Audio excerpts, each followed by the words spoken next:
graça e a paz do Senhor Jesus amado. Leremos hoje Salmos 44.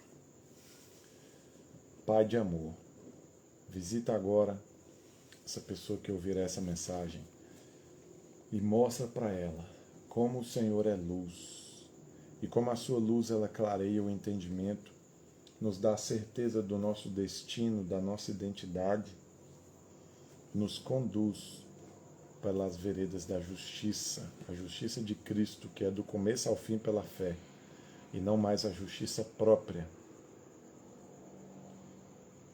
que apenas nos condena diante do Senhor. Repreende agora as aves do céu que vêm para roubar a mensagem, e que o Senhor, em nome de Jesus, faça prosperar o caminho de quem ouve. Assim seja. Amém. Salmos 44 diz assim: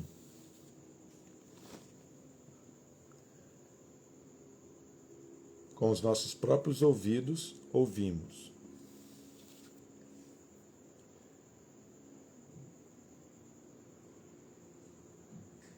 Ó Deus, os nossos antepassados nos contaram os feitos que realizaste no tempo deles, nos dias da antiguidade.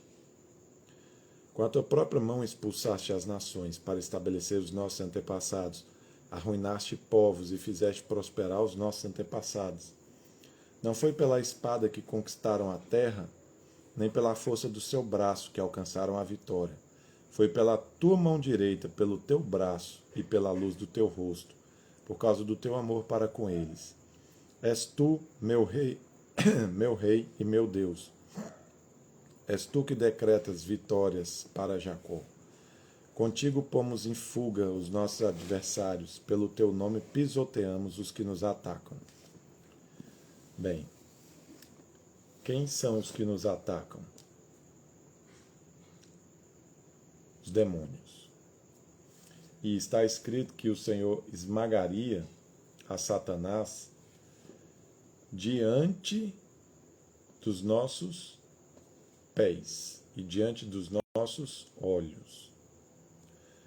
Satanás, ele já é esmagado por nós. Assim como está escrito aqui, que pisoteamos aqueles que nos atacam. O cristão, ele já nasce com a certeza da vitória, porque nós em Cristo somos mais do que vencedores, de tal modo que só entramos em batalhas ganhas, ainda mais contra os demônios. Eles não podem, em nada, nos deter. Mas isso vale também para os homens, né, que nos perseguem. Aqueles que entram em conflito conosco.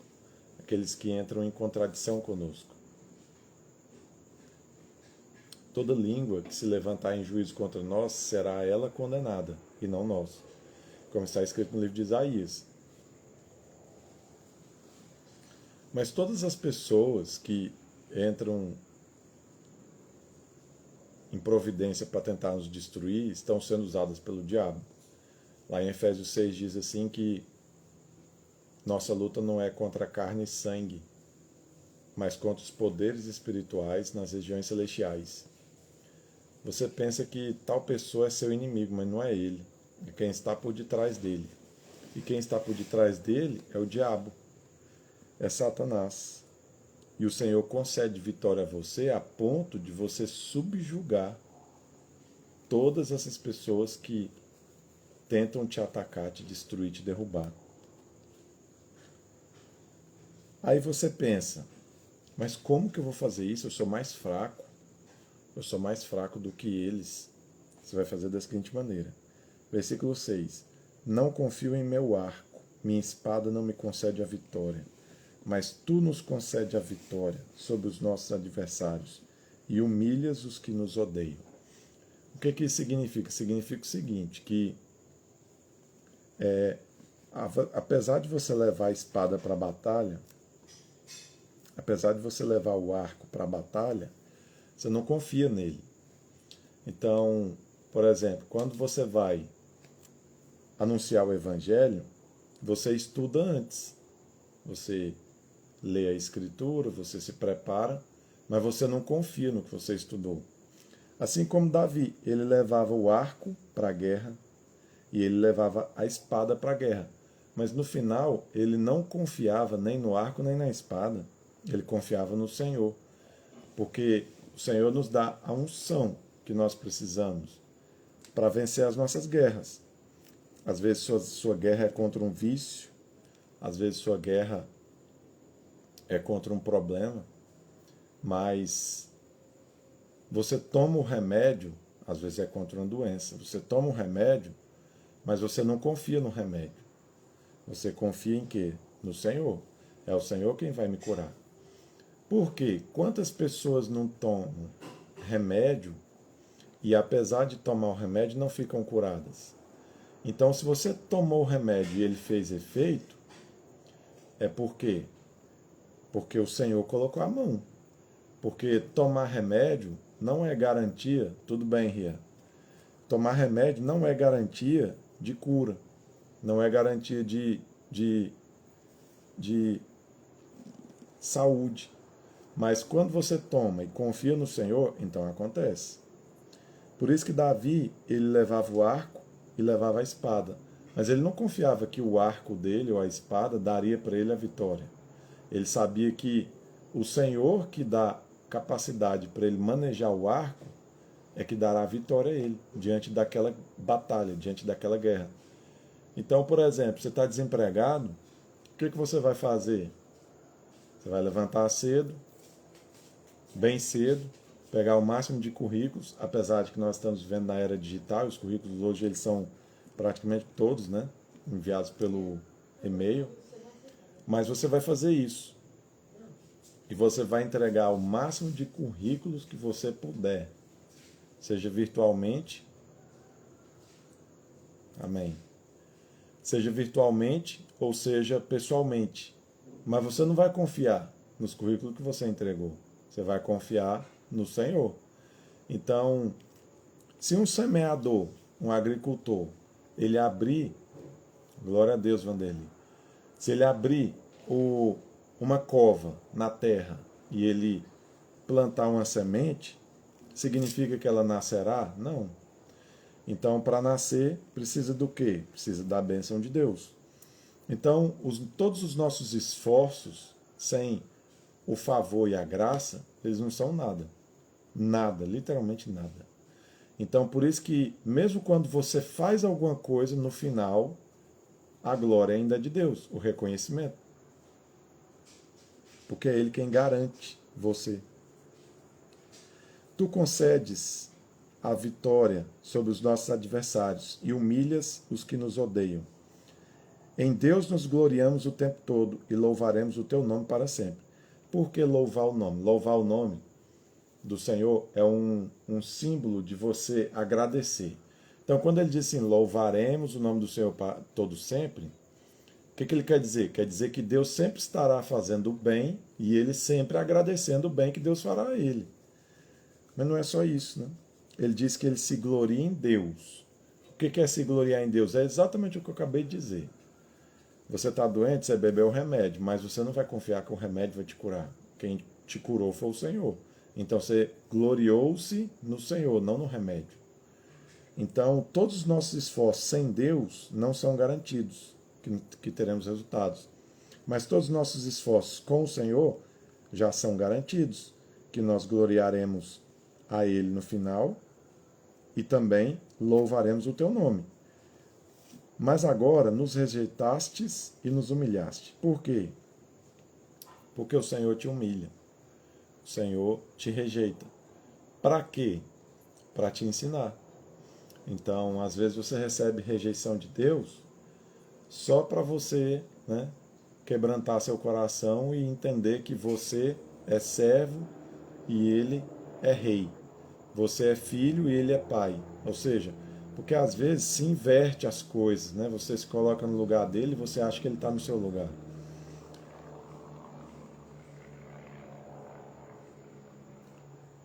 Já não saís com os nossos exércitos. Diante de nossos adversários fizeste-nos bater em retirada. E os que nos odeiam nos saquearam. tu nos entregaste para sermos devorados como ovelha e nos dispersaste entre as nações. Vendeste o teu povo por uma ninharia, nada lucrando com sua venda. Tu nos fizeste motivo de vergonha dos nossos vizinhos, objeto de zombaria e menosprezo dos que nos rodeiam. Por que ele fez isso? Porque o povo de Israel pensava que podia cumprir toda a lei dos mandamentos. Então o Senhor, ele deu a lei para que ela humilhasse eles e eles percebessem que não conseguem. Então, Deus colocou na lei, se você pecar assim, assim, assim, você será condenado, você será réu de juízo e você receberá consequências ruins. Aí o povo não sabia que não conseguia cumprir a lei, mas eles tentaram. Então, a partir do momento que eles falhavam, Deus tinha que cumprir os estatutos da lei. E o exílio, os exílios que o povo de Israel sofreu, foi devido a pecado. Mas era uma forma do Senhor mostrar, olha, você não consegue. Eu estou te mostrando que você não consegue. Então ele humilhava eles para que eles vissem quem eles eram. Quando Deus nos humilha, é exatamente dessa forma, para a gente se colocar no nosso lugar. Fizeste de nós um provérbio entre as nações. Os povos meneiam a cabeça quando nos veem. O que é menear a cabeça? É igual aqueles motoqueiros fazem quando alguém faz uma cagada no trânsito. Eles ficam assim, menear a cabeça. Então, é aquele olhar de desprezo, de nojo, de reprovação. Sofro humilhação o tempo todo, e o meu rosto está coberto de vergonha, por causa da zombaria dos que me censuram e me provocam, por causa do inimigo que busca vingança. Tudo isso aconteceu conosco sem que nós tivéssemos esquecido de ti, nem tivéssemos traído a tua aliança. Olha, isso acontece também. No caso de Jó, lá no caso de Jó, está escrito que Jó não tinha feito nada errado. E ele passou por todas aquelas coisas. Mas, com certeza, depois que Jó passou aquilo, ele se tornou um novo homem. Então, nem sempre o que passamos é justificado pelos pecados, né? Às vezes você não fez nada, mas você vai passar. Por quê? Porque você é servo e o Senhor faz com você o que Ele quiser e Ele também não te deve satisfação de nada. Então, se Deus quiser te explicar alguma coisa, Ele explica, mas também se Ele não quiser, Ele não explica e está tudo certo. Você tem que estar no seu lugar mesmo. Porque, às vezes, Ele coloca uma provação sobre sua vida que não é justificada por um erro seu, não foi algo que você fez, você não traiu a aliança, você não pecou, você não fez algo que justificasse, mas ele sabe que depois que você passar por aquilo, ele poderá liberar sobre você uma bênção que você nunca teve antes. E aquela situação te prepararia para que aquela bênção não te destruísse, né? Ela não fosse acima da sua capacidade de suportá-la. Então, nem sempre você vai passar por coisas ruins porque você fez algo errado. Às vezes, é só Deus procurando pretextos para te abençoar. Mas é claro, ninguém gosta de sofrer. Mas precisa de passar sofrimento de vez em quando. Sofrimento, humilhação e todas essas coisas, porque tudo que o Senhor faz sempre tem um bom propósito. Nossos corações não voltaram atrás, nem os nossos pés desviaram da tua vereda, assim como Jó. Jó passou por algo e ele também não desviou. Tu nos esmagaste e fizeste de nós um covil de chacais, e de densas trevas nos cobriste. Se tivéssemos esquecido o nome do nosso Deus e tivéssemos estendido as nossas mãos a um Deus estrangeiro, Deus não o teria descoberto, pois ele conhece os segredos do coração. Deus conhece os segredos do coração. Isso é muito importante se lembrar. Por quê? Tudo que você faz em secreto e sabe que ninguém conhece, ninguém viu, ele sabe. E um dia ele trará tudo isso à luz. Jesus ele fez uma promessa que é a seguinte: A promessa de Jesus. A promessa de Jesus foi a seguinte: não há nada encoberto que não seja revelado. Então, todos os segredos dos homens, tudo aquilo que é escondido, não ficará escondido para sempre. Tem o dia da revelação. Por isso que é melhor que você viva uma vida transparente, porque é inútil viver uma vida dupla, viver uma vida escondida. É melhor você ser honesto, transparente, franco, sincero, porque do que adianta esconder se você vai esconder por um breve período de tempo? E outra coisa, também não adianta esconder diante de Deus. Às vezes o Senhor quer fazer algo através de você e você não fala nada. Você não desabafa, você não fala, você não conta, você não menciona em oração, porque você está querendo esconder dele. Mas ele sabe. E não tem uma forma de você ocultar-se de Deus, ocultar-se do Pai. De modo que, não, eu não vou falar disso, porque aí eu vou conseguir escapar da responsabilidade. Não, você não vai conseguir. Não vai. Ele conhece tudo, todos os segredos. E veja, aqui diz assim, tu nos esmagaste, fizeste em nós um covil de chacais. Então, a Bíblia mostra que a unção, ela é como um azeite. E o azeite, ele é o substrato da oliva, né? Você pega aqui a oliva e você esmaga ela. Então, conforme você esmaga, cai aqui o óleo, né? Então, até mesmo para que você receba mais unção, às vezes Deus precisa de te esmagar, né? Porque aquilo vai espremer você de tal forma que vai fazer seu coração sangrar, e esse coração que sangra será agora sensível, né? Será agora sensível à dor do seu próximo. Aí lá no tempo certo ele coloca uma pessoa no seu caminho que aquilo que foi o seu problema é a sua dor e que você superou, servirá de unção e propósito para você levantar quem está caído, porque no passado foi você que estava. E Deus, ele é tão compromissado com a obra dele e ele trata você tão como servo, de modo que ele é capaz de te levar a passar situações das quais você é inocente, você não fez nada de errado, só porque tem um dia uma pessoa que ele vai colocar no seu caminho que vai precisar do que você aprendeu com aquela provação. Por isso você tem que entender que o propósito da vida não é ser feliz. Se fosse ser feliz, Deus jamais faria isso. Se o propósito da vida é felicidade, por que é que ele traria sobre você uma situação que esmaga o seu coração em que você é inocente? Você não fez nada de errado. Não é ser feliz. O propósito é fazer Jesus feliz.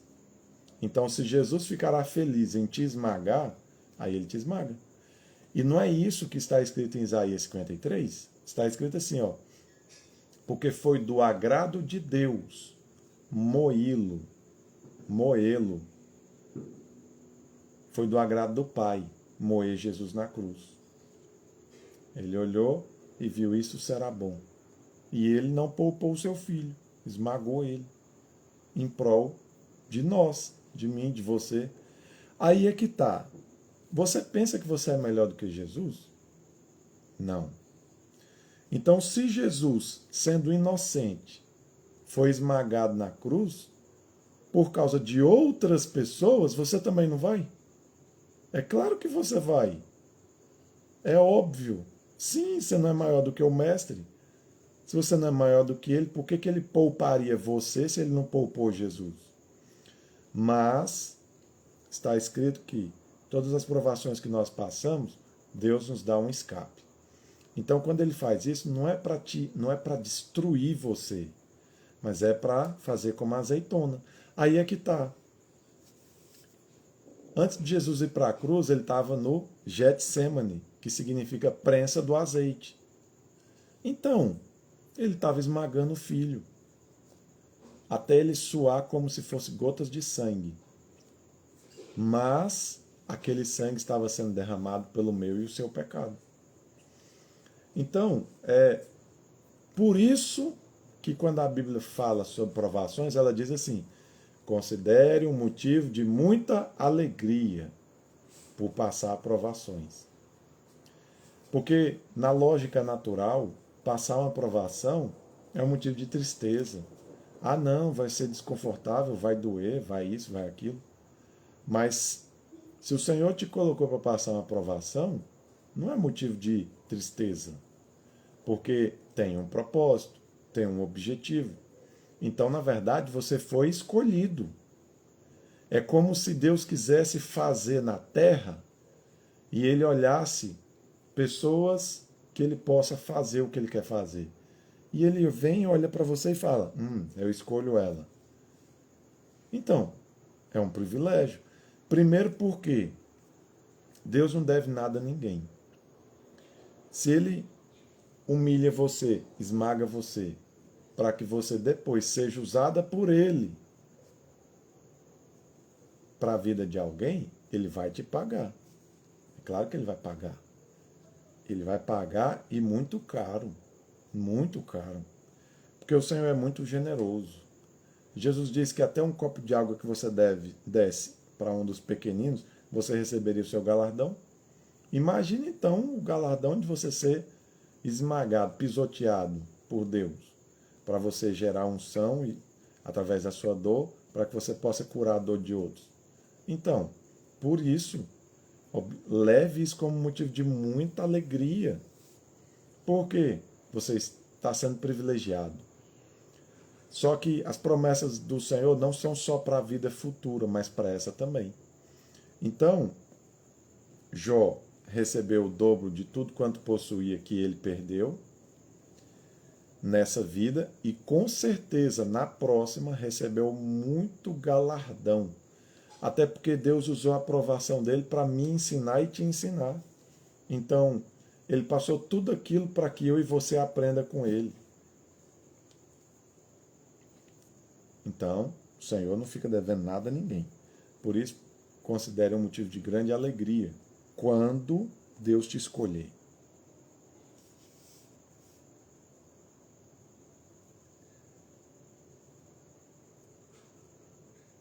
Contudo, por amor de ti, enfrentamos a morte todos os dias. Somos considerados como ovelhas destinadas ao matadouro.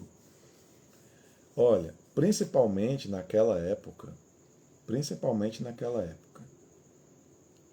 assim como hoje em alguns locais, é perigosíssimo ser cristão. Talvez para a nossa realidade, por enquanto que nós estamos em 2025, esse texto não faça muito sentido para você. Por amor de ti, enfrentamos a morte todos os dias, somos considerados como ovelhas ao matadouro. Mas vai chegar uma hora, se Jesus não voltar antes, que você vai ler esse texto aqui, e ele fará todo sentido para você. Porque a perseguição aumentará. Mas tem lugares que ela já é muito grande. Então, se você fosse cristão em um outro lugar, você leria esse texto aqui e ficaria profundamente emocionado. Porque você se lembraria de tudo que você vem passando por causa de Jesus, todas as ameaças que você recebe, todo o perigo. Olha, os romanos, eles perseguiam os nossos descendentes, porque você é descendente de guerreiros, né? Guerreiros que lutaram a fé a ponto de entregar a sua própria vida. Os romanos, eles por diversão, levavam famílias inteiras de cristãos para o Coliseu e liberavam ali leões só por diversão, para passar o tempo. E esses leões, eles devoravam famílias inteiras de cristãos. Por causa de quê? De nada. O que eles fizeram de errado? Nada.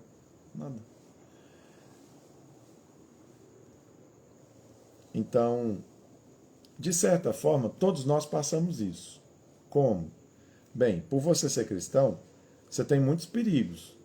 Mas nem sempre é um perigo iminente de morte, mas tudo que você tem para fazer, faz enquanto é tempo. Porque vai chegar o dia em que esse texto será literal.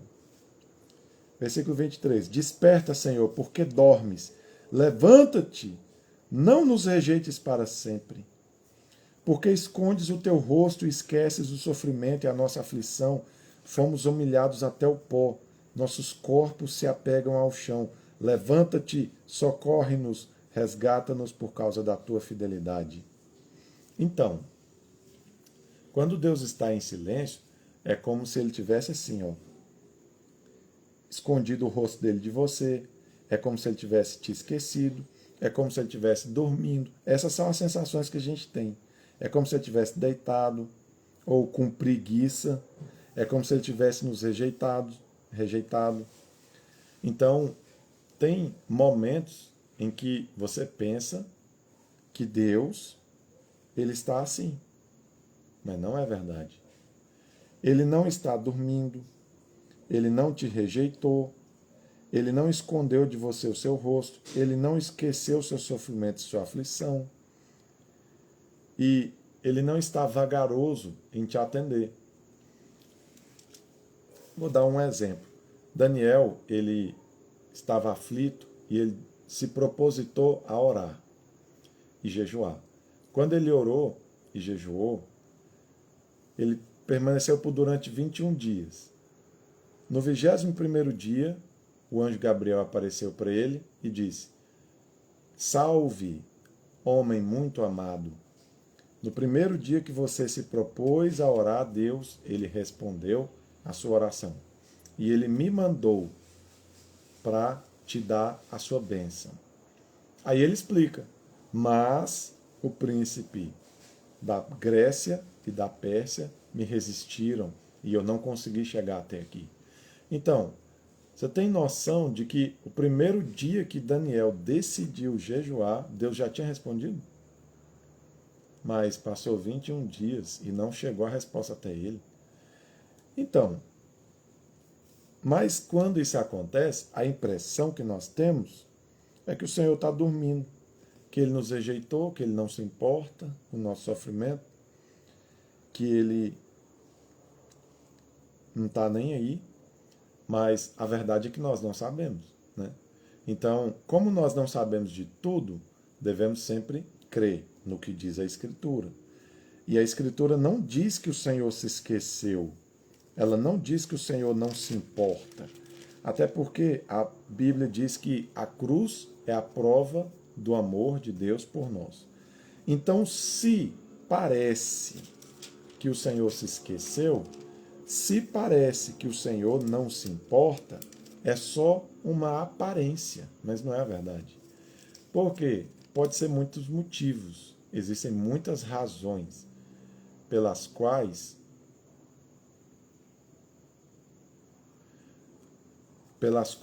ele ainda não se levantou, ele ainda não respondeu. Mas não é o que parece. Seja o que for, não é o que parece. Como não é o que parece, continue crendo. Coloque as suas esperanças. Deus é por nós. Como está escrito que se Deus é por nós, quem poderá ser contra nós? Ninguém. Então, se aquele que é o seu interventor, o seu ajudador, ele é ao seu favor, ele está do seu lado, ele joga no seu time, não no adversário, então, tá, demorou, ainda não veio a resposta. Mas eu não vou imputar a ele falta de amor, rejeição ou dormência, né? Ah, Deus adormeceu. Não, não impute essas coisas a ele, apesar de que parece. Mas parece, mas não é. O Senhor te ama. Ele te ama de tal modo que ele moeu Jesus por sua causa. Quem era a pessoa mais preciosa para ele na criação, no universo? O Filho. E ele moeu ele por você. Então você acha que esse probleminha pequeno, essa coisinha comparada a Jesus, iria fazer Deus te rejeitar? Iria fazer o Pai não se levantar em seu favor? Então, se ele te deu o que era mais precioso e mais importante, não vai te dar as coisas menores? Claro que vai. É óbvio e é lógico. Então, seja o que for que pareça, não é. porque a verdade é que Ele ama você incondicionalmente, apesar do seu pecado. Então, nós somos agora justos pela graça, de modo que o nosso pecado, ele não nos impede mais de sermos recebidos pelo Senhor. Creia, como Jesus diz, se creres, verás a glória de Deus. Pai de amor, derrama amor nesses corações. Senhor, a revelação da sua graça, a revelação do amor que o Senhor tem por essa pessoa, libera para ela hoje, para que ela saiba que seja qual for o motivo, não é porque o Senhor a rejeitou, não é porque o Senhor se esqueceu. Derrama o seu amor glorioso para que ela saiba e sinta-se abraçada pelo seu Espírito Santo. Em nome de Jesus. Amém.